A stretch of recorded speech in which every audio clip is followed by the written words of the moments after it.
I am not a fan of cosmetics in shops, simply because it encourages putting the best looking items behind a paywall. I am a big fan of cosmetics being earned in games. I'll tell you the best way cosmetics have ever been done in games. Green Dragonhide body in old school RuneScape, trimmed green Dragonhide body. Same thing with a gold trim. You keep the aesthetics, you keep the look, you keep the iconic look of it, but with a little graphical flourish. You look at rune body armor with a trim. Okay, cool. Exactly the same stats. If you want to have a rare pickaxe in the wilderness, excellent. Have a cool rare pickaxe. Have it dripping with blood.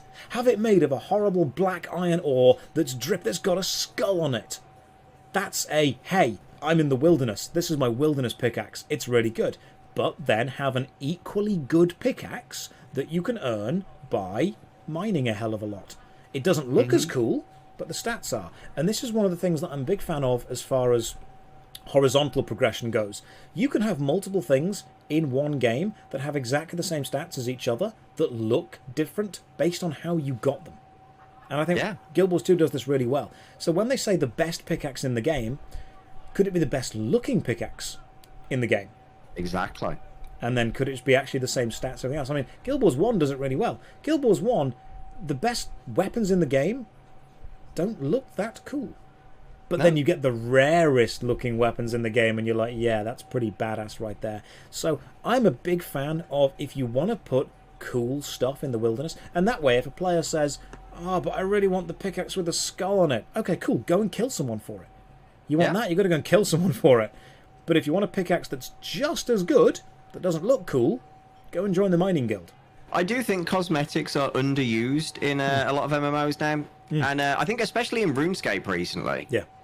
I think they underestimate the player value of cosmetics, especially if those cosmetics are usable in combat, like the trimming, the ornament kits. Look at it like this: the Fury ornament kits and stuff. You know, ornament kits that are usable on gear that you will find people using every day. Yep.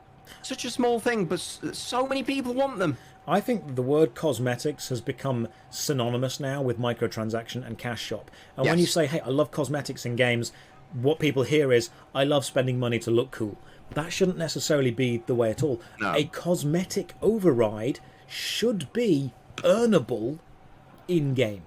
I love that kind of stuff. And if someone walks past you in RuneScape and they're wearing... And the reason we're using... RuneScape 3 ruined cosmetics. I'm sorry if there are any Jagex moderators in the chat, but the fact that you can buy... I mean, look at the RuneScape 3, the freaking loading screen right now, or even the 300 million account screen. It's a guy standing there in a t-shirt and shorts with a pair of glasses on that say 300 million and the O's. Yeah, butterfly wings, and someone behind them. I'm like, that looks crap. That looks like a private server. It looks like a wardrobe's thrown up on you. Yeah, it honestly does just look like you've taken some 15-year-old kid and said, hey, here's the program we use to make cosmetics, make whatever you want. And they've gone a bit crazy. It looks... There is no aesthetic consistency, and that's another big thing that I will get onto. I hate it when games don't have aesthetic consistency. I remember when I really, really first saw this happening in RuneScape 3, and it was when they'd added the Calphite King and the Drygore weapons. And I tell you what, that for me was the last thing I think I enjoyed in RuneScape 3. Yeah, that was cool. After the Calphite King, I was just like, well, that's me done. They'd added the Calphite King armor override, where you're basically some fucking dung beetle that's multicoloured.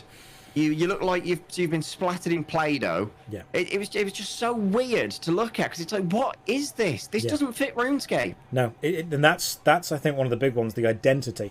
I don't know what RuneScape 3's identity is anymore. It doesn't know. I don't know. I mean, you walk through Varrock and you just look at whatever it looks like. It's no longer a fantasy world, it's now a virtual world. And there's a world of difference between those two things. Its identity is what can we sell. I think that's what it is.